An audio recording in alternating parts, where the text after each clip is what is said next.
ભગવાન શિવજીની ભક્તિ કરવી હશે એને દેવ દિવાળીના 5 દિવસ સાચવી લેવા.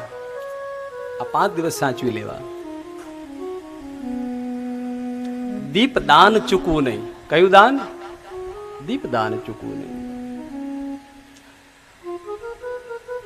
અને જેને પણ પોતાના પિતૃઓની કૃપા જોતી હોય, પિતૃઓની કૃપા કાર્તક મહિનામાં તમે પૂર્વજ્યુ જમાડો, બ્રાહ્મણો જમાડો, 11 બ્રાહ્મણો જમાડો, ન જાણે દાન દક્ષિણા આપો, ગૌદાન આપો, બધું જ કરો. પિતૃના દોષ આપણા ઉપર છે, પિતૃનું આપણા ઉપર બહુ કૃપા નથી, એવી આપણને ક્યારે ખબર પડે? હું તમને એના સંકેત આપું શિવપુરાણના નાતે. આજે દેવરાજ નામનો બ્રાહ્મણ જે છે ને,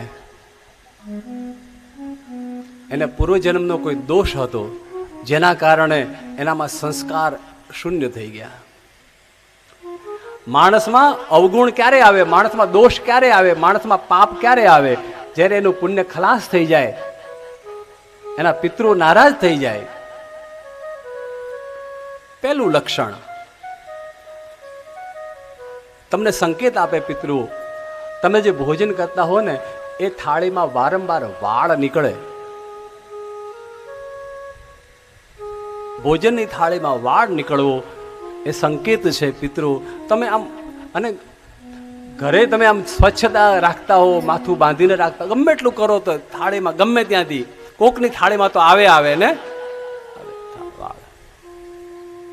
તો સમજી જજો પિતૃઓ મને કોઈક સંકેત કરી રહ્યા છે, કોઈક સંકેત કરી રહ્યા છે મારા ભાઈ બહેનો.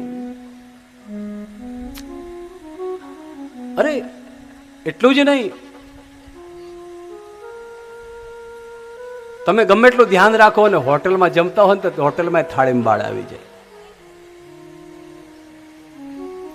મહિનામાં 2-3 વાર 4-5 વાર આવું થાય તમારા, તો સમજી લેવું પિતૃ મારી પાસે શિવ પુરાણ કથાનું ફળ માગે છે, ભાગવત કથાનું ફળ માગે છે, અથવા તો એક લોટો જલ મારી પાસે માગી રહ્યા છે, કંઈક માગી રહ્યા છે.